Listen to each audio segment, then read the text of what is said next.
Greetings and welcome to another episode of SPCA Stories. Hope you are all doing well. If you are new to us, welcome. If you've been here before, welcome back. I'm Dawn Fenton, SPCA Monterey County Content and Education Manager, and we are coming to you from the SPCA Monterey County Claire Jacobson Learning Center in beautiful Salinas, California. My guest this episode is Crystal Botello. Crystal is one of our incredible customer care specialists. These vital team members welcome the public to both our adoption center and our intake shelter, holding a wide variety of responsibilities, all performed with the utmost compassion.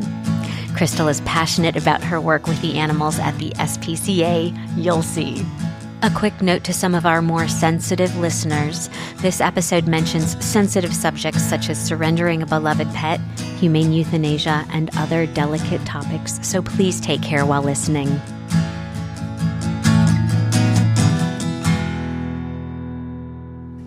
Introduce yourself, please. Well, my name is Crystal Botello. I work here at the SPCA of Monterey County, and my job title is a customer care representative. Wonderful. Now, how long have you been working for us? It's going to be 2 years in November. So, Okay. yeah. Okay, Quite a 2 while. years. That's amazing. Now, how did you find us? Well, interesting enough, I had actually been wanting to work here for a really long time.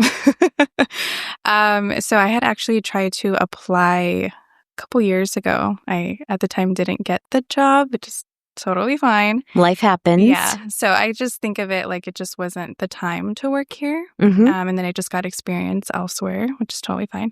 And then I randomly just checked the website to see if they were hiring, and boom, they were. So I just applied. So how do you like it? I love it here. It's great. It's just like my joy coming to work every day and working with the people that I work with, doing the job that I'm here for. It's great. Fantastic. Well, what do you love the most? Obviously, the animals. I feel like that's like the common thing that everyone says here, but definitely the animals, and then just my environment. So meaning like the people that I work with. I have great coworkers, Mm-hmm. and the management here is really great. So it keeps me motivated to just want to come to work every day. I think we have such a remarkable organization. Yeah. I think it's just, like you said, it's the management. Mm-hmm. The culture here is really positive and Mhm. supportive. And I think that that's important Yes. just for, people's longevity and wanting to stay here and continue to grow. So, And that's great because like majority of like people in other departments, they say, well, like, oh, I started here and now I'm like in this position. And it's a Mhm. great place to expand and Yes. learn different things. And Yes, kind of yes. like why I enjoy working here as well. So, so before I get too far, I like to give everybody that I interview, I like to give a compliment. Oh, yes. And so I don't know you very well at Yes, I all. know. And we cross paths occasionally if I'm running down to the adoption center or, to look at an animal or, I'm running down there for some reason. And every time I see you, you're smiling Mhm. and you just carry yourself with such confidence, and you radiate positivity. Oh, thank you.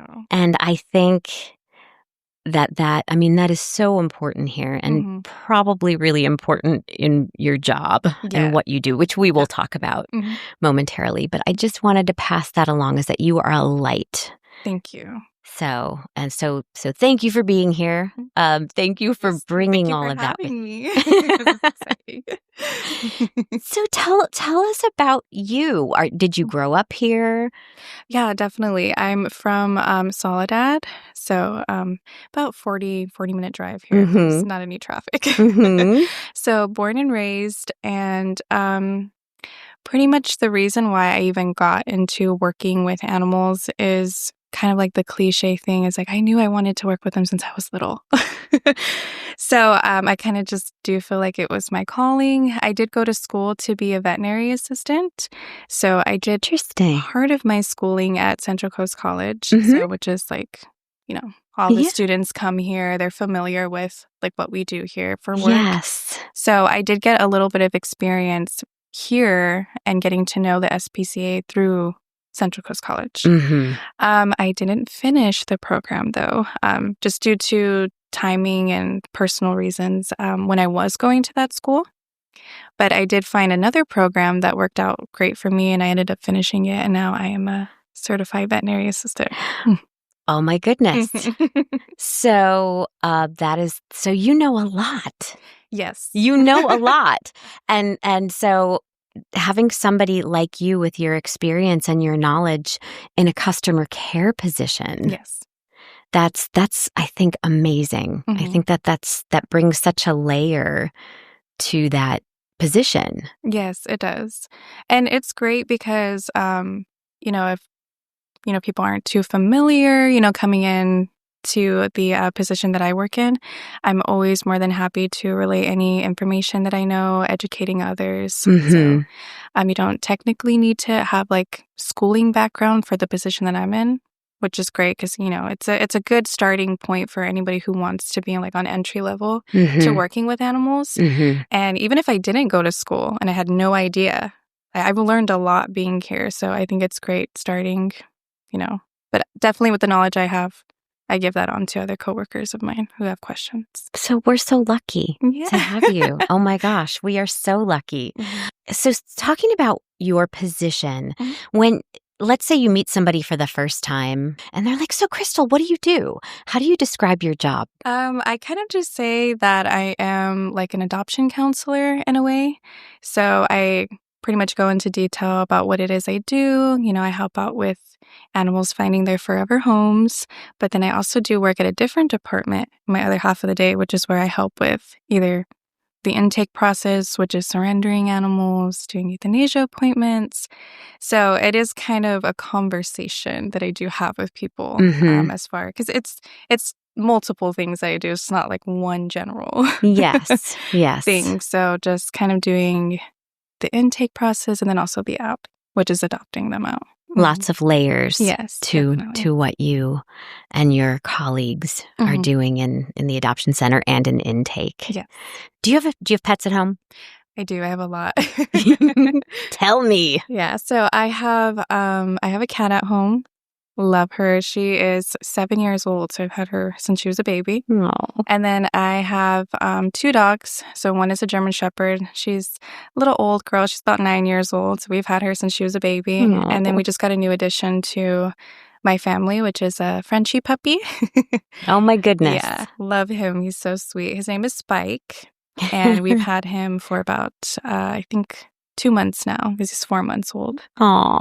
And I have a leopard gecko, which is also interesting because I've never had like a reptile. I've always had like either dogs or cats. So I've got the leopard gecko from here, and he's great. I love him. So I've had him for some time now too. Wow! So you have quite the menagerie of pets at home. That's wonderful. So you said you always loved animals. Yes.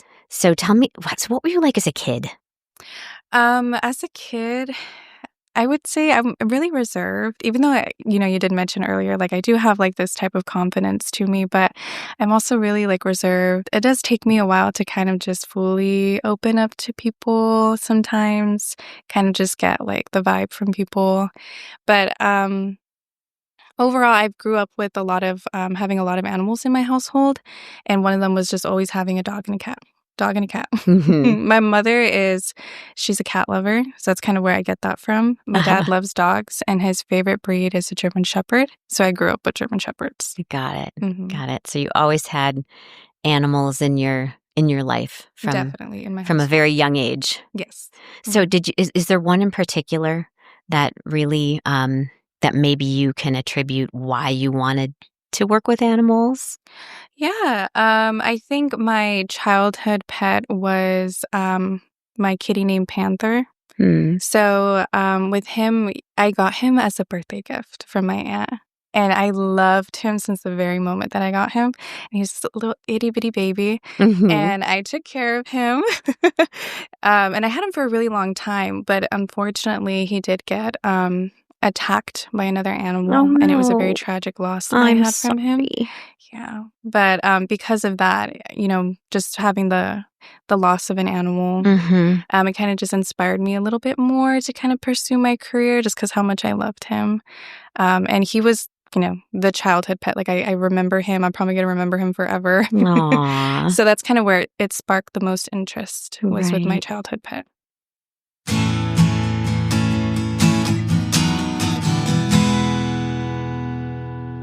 So who would you say is the most influential person in your life? Hands down, my mother. Mm. Yeah. Mm-hmm. She is definitely, I would like to say, my best friend. We're very close, so we have a really good relationship between the two of us. Mm-hmm. And she's definitely the one that helps me with the most guidance with things. If I'm having, trouble with anything, Mm-hmm. concerned about anything. She's, it wasn't really easy for me to get to where I'm at. I've had a lot of challenges. And then sometimes I even doubted if being like working in the animal field was like the right fit for me at one point. Mm-hmm. And, she's always there to give words of encouragement. And she definitely helped me keep going because at one point I was actually discouraged. But here I am working at a really great place. So she does help me out a lot with things. What are you most proud of? I think getting this job, really. I've applied at so many places. It was a bit of a challenge to do schooling at one point, and then I eventually finished it. But even at that, it was still hard for me to like get a job after schooling. So just being here, being consistent, finally getting the job that I wanted for a really long time is a great accomplishment. Again, just referring back to what I said, at one point I was a little bit discouraged because schooling wasn't ideally easy. It's a lot of work sometimes when you're going to college and like balancing your personal life. So, it just pretty much worked out in the end for me, and I'm really happy. Absolutely. Mm-hmm. Well, I want to hear more about your day, a day in the life. I know it's, I don't know if it's very routine It for can you guys. be sometimes. Yeah, so walk me through a day. Yeah, so well, it really does depend on where we're scheduled. So depending if I'm scheduled at adoptions in the morning or if I'm scheduled at intake in the morning. So days throughout the week can be a little bit different. So for example, if I'm scheduled at adoptions in the morning, we do have morning tasks that we are assigned to. So whether that would be like cleaning critter room, so that would be with like the bunnies and the guinea pigs, getting them ready for the day. Or doing receipts. So we do kind of, I would say, in charge of the money that we get on both sides. So we just kind of count the overall money. If there's any deposits that need to be taken out, we're in charge of taking it out. Or just cleaning up the lobby, getting it nice and clean for the public to come when we do open. So it does start off with the morning tasks. Once we do open to the public, we kind of are just happy to see people come in. If they have any questions in regards to the animals we have available for adoption, we're always there to answer them. Or just pretty much overall educating the public. Sometimes people come in and they have no idea about this specific breed, what it's going to, entail having them at home. Once we do that, we kind of just go over like adoption process, if it's a good fit for both ends. And the adoption process it's fairly easy. We just go over paperwork in regards to the pet that they're adopting. Of course, if they have questions about what they're getting sent home with, we explain it to them. And after that, we kind of just do the little adoption payment, and then they're off to their forever home at that point. So that would go for ideally all of the pets that we have for dogs, cats, and small critters that are on the adoption floor. So that's the adoption center side of things. Yes. So tell me about the intake side. Yeah, definitely. So when we switch off to the other half, that's kind of more of the emotional side. So we kind of just help out with any surrenders that need to be made. So we do have to make appointments for that. We also are in charge of euthanasia appointments and then also strays. So if someone were to find a stray, depending on the cities that we are in charge of, we go ahead and do the intake process for that too. But it's all about getting information. So it's always new. I feel like that side is not really like, what's the word? Repetitive. So there's always something new as far as like new information about a pet that we've never met. And we're getting all the info that we need from the owner in regards to scheduling the appointment. Or maybe it's a pet that they've had for a really long time and unfortunately it is declining in health due to old age. So then we get the info on that, create the appointment. And then strays, just basically we get the info and like what city it was found in, and if we're able to take it in here, we will. So lots of info getting on that side from people. So you split up the day. You have it's either you start an intake and then in the afternoon your adoption, or the other way around. Yes. Yeah. So that's got to be a good balance, though. Definitely, it is. And I think we also have it that way as far as not having you schedule that get intake all day, because it can be a very sad time depending on what's coming in. Yeah. So I think it's great to also just kind of get a break and you go to the happy side where you see all these loving pets that are getting adopted and going home. So it is a balance. For sure. But it could be good. It's a good balance. Tell me about what's a good day look like? A great day would look like a lot of adoptions. So, of course, that's always the exciting part where we have our adoption board. So we have an adoption board that's located in our adoption lobby. So every single new owner who has just recently adopted a pet, they put their pet portfolio right on that board. And it's great when you see one after the other and one after the other. That's a great day. As far as just, getting all the pets out, and they go to the forever homes. And then for intake, it's kind of just mainly meeting all the animals that are pretty much overall friendly the moment you meet them. It can be very scary on that side for animals, and it's understandable. So if they're a little bit nervous coming in and meeting you, or just, a little bit standoffish, our job is to just approach them very calmly. And then just make sure that, I'm your friend, and we're probably going to be seeing each other around from now on here at the shelter. So it could be great. Some days can be great at intake. So it's just mainly overall meeting, the animals that come in and make it a positive experience on that side for them. And I'm sure you see reunifications, yes. When someone has lost their pet and then they come to find, they find it here. Yes. And that's also great. If they've been worried sick about their animal or we do have a lot of owners that do call our department in hopes that we do have their lost pet here. And it's great to hear how excited they are sometimes over the phone where we're like, oh, we actually do have them here. Come on over. Oh, that's nice. So it is great. And we've had a lot of great interactions with people that are very happy and always thank us about the services that we provide here, and just keeping their animals safe until they're able to find them again, which is that's a great time when an owner comes to find their lost pet. Tell me about a rough day. I think a rough day would kind of look like not many adoptions. So if we have one or two, we never say it's a rough day. We're like, oh, it's a slow day, And usually that's due to slow traffic into the adoption center. If it's either a Monday or a Tuesday, most people are at work, which is fine. And we'll occasionally just have people either interacting with their animals, helping them get socialized, just there to hang out with them, and then they go on home. But I feel like it still benefits everybody. You have a great time hanging out with kittens and dogs and cats. They're getting their socialization period with people. But so I would say that's probably more on the rough side when we don't get too much adoptions. And definitely for our intake, it can be very, a variety of reasons. Well, and I would imagine dealing with the public as well can be difficult on in some intake. Terms, yeah. Probably. Ideally more on the intake side, which is understandable. A lot of the times where we do go over certain policies or the certain procedures that we'll have to do once their pet is left in our care, it's understandable why people are a little bit taken aback from what we do relay as far as information-wise. So a lot of people do get upset, which is fairly fine. So that can be a little bit rough when we do try to communicate as best as we can and try to offer the best services we can for their pet once they are left in our care. Sometimes it's not always ideal. The shelter can be a stressful place for an animal, and we do like to express that to the owners once they come here to get those services done. But it is very hard for people to grasp that concept sometimes. Well, and transparency is very important. I know we want to make sure that folks understand. There are a lot of things, that go into that, like you were mentioning behavior and, if there's a medical issue that's involved. So we want people to know. Yeah. And so I can imagine too, if they're already in an emotional state, Mm-hmm.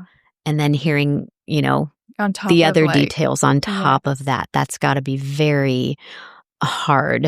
It is. And, majority of the time, I mean, we have the public contact us for our services for different reasons, whether that's because they really can't have their pets anymore, and it is the last thing that they want to do is Mhm. come and surrender their beloved pet.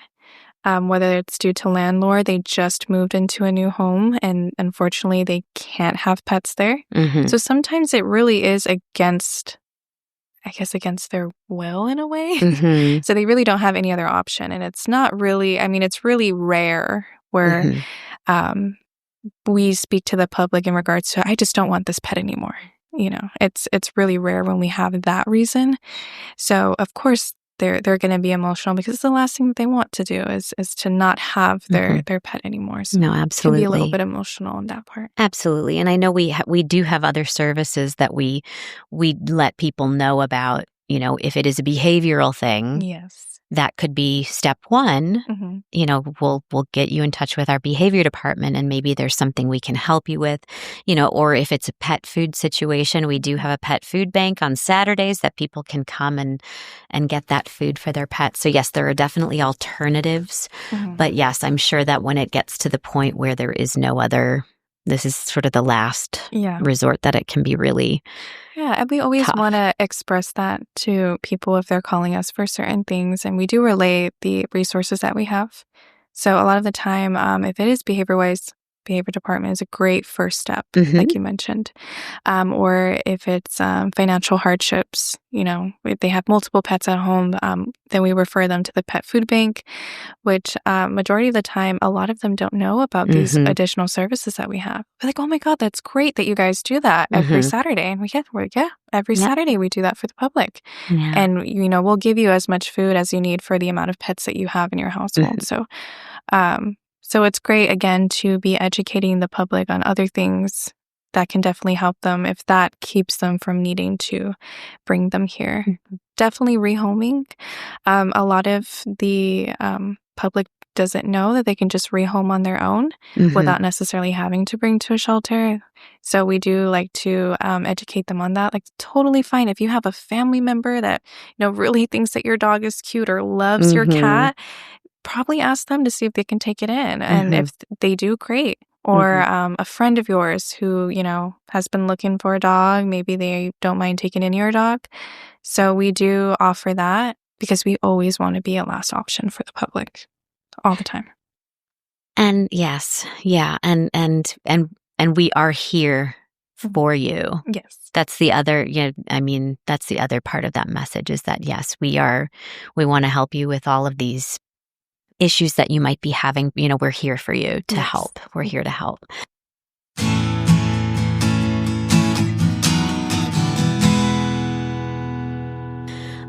So I'm just sitting here listening to you, and again, how lucky are we to have you? Because you're so kind. I can see where you would just, be so helpful to people, and Yes, definitely. so, and Yeah, and just like so we're I lucky. said, giving that info out, educating people.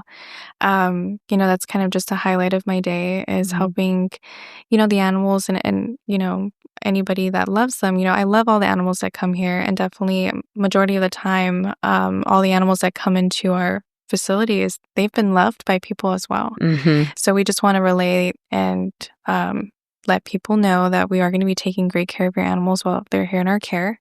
We also do let them know they can definitely check up on them. They can always call us. They can always we will tell them, how they're doing here, if all is going well, or any additional questions they might have while we're having them in our care. We're always more than happy to give them updates, definitely. Just because it doesn't just stop at the intake department. They always have that option to still communicate with us as far as how their pet is doing here.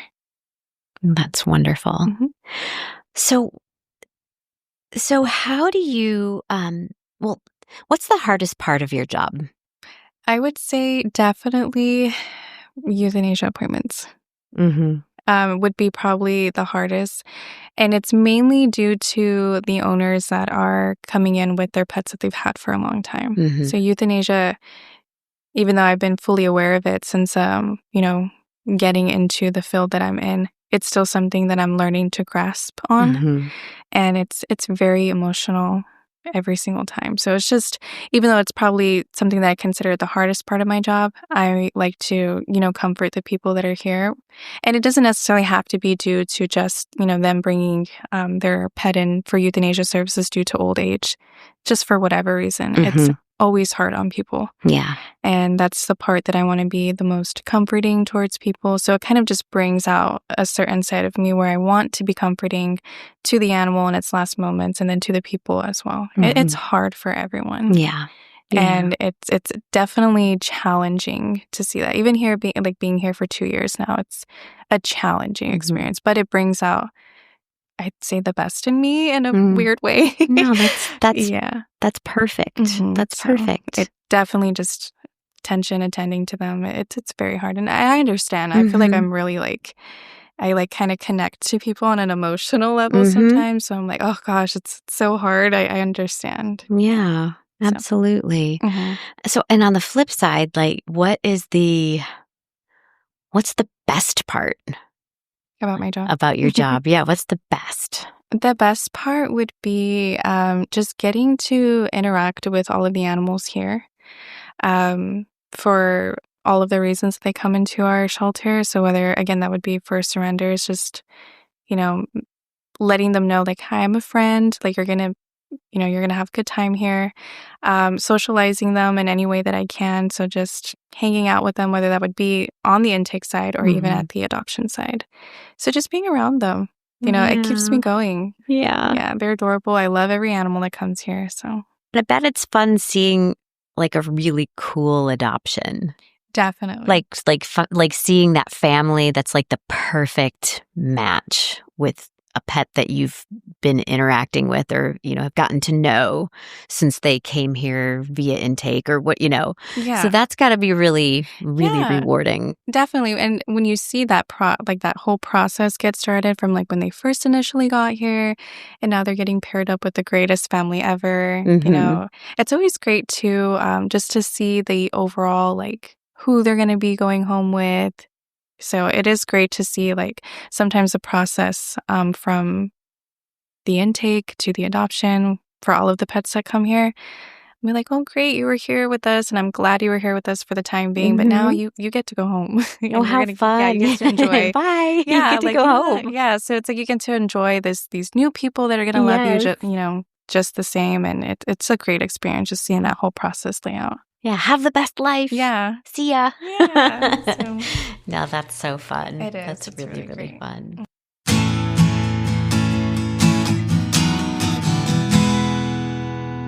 We talk a lot about work-life balance.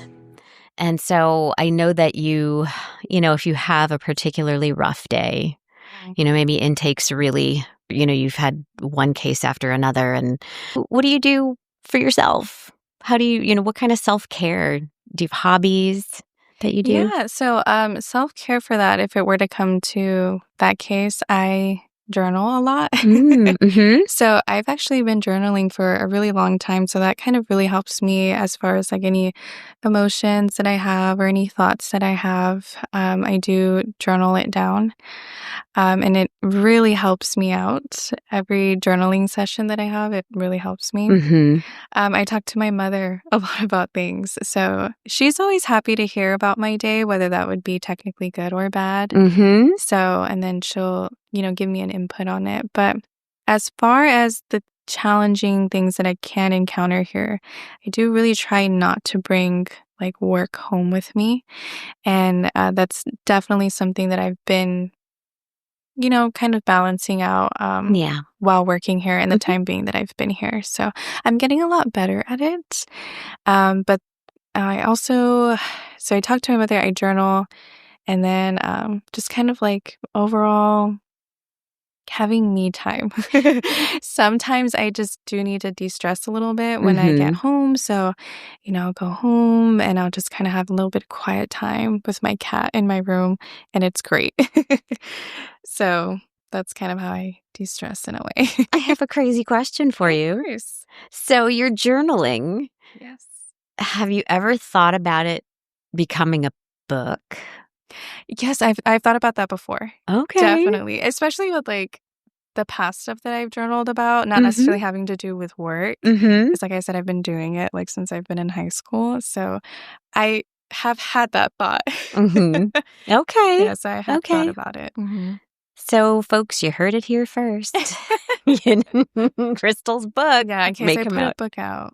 Because I think about how helpful that might be for people, not just people in the animal welfare industry, but, just and overall. Yeah. I think it's great. If you don't journal, definitely do it. It's helped me out a lot, especially if you feel like you don't really have anybody to talk about it with. You can just write it down. And if you're one of those that just, wants to burn the book after and throw the pages away because you just have all these crazy thoughts, I've done that before too, and it's also helped. So keeping it, throwing it away, whichever works.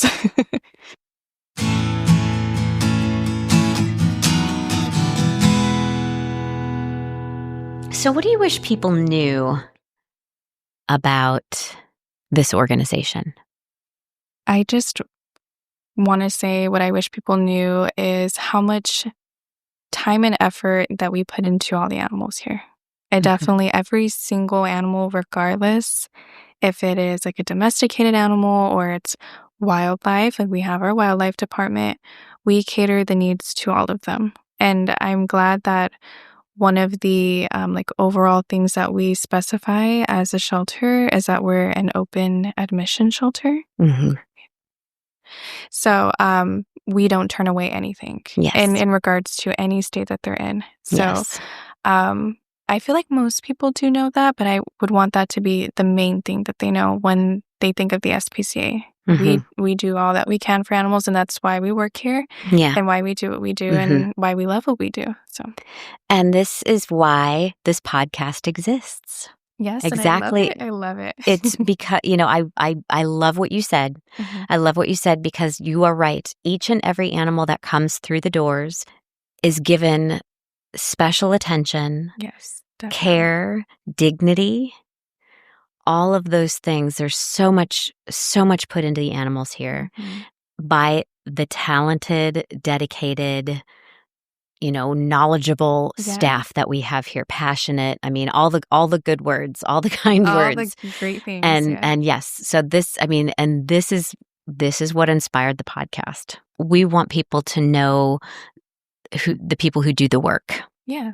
Because I think it's vital that people understand. Yeah, like what it entails. Yes, definitely. Yeah. And yes, absolutely. So thank you for saying that. Because that is exactly why I wanted to do this, because very important. And what you encounter. And I love that. I love the idea of this because it's great. It gets like an extra insight of what the SPCA is really about. As far as the other podcasts for like the foster program that we have, the animal care, like what they do kind of like behind the scenes and when they get the animals ready, what we do as we're like up front and center. So we deal with animals and the public. So it's great. And I think if I was like an outsider, someone who didn't work here, I'd be like, oh my gosh, like that's great. Like it's more than it entails. And it's great that the podcast exists to give the people more information.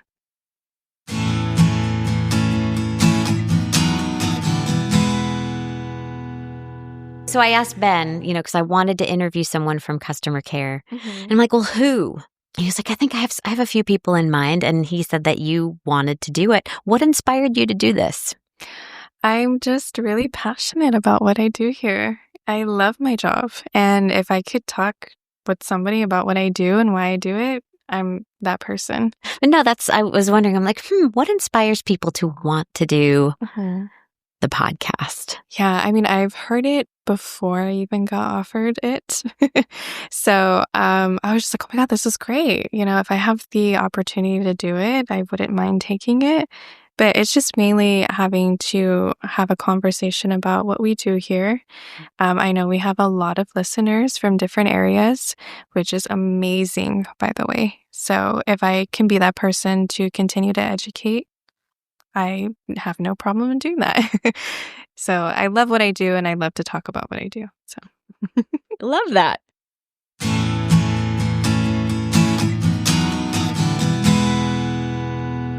Crystal, thank you so much for your time. I am sure I'm going to have you back. Oh, great. I'm And I sure would there will love be to be back. there will be other things to talk about, I am sure. But thank you so much for all that you do for the animals and, well, for our organization. And we are so lucky to have you. Thank you so much. Well, thank you for having me. I really appreciate it. This was a great experience, and I would love to do it again sometime.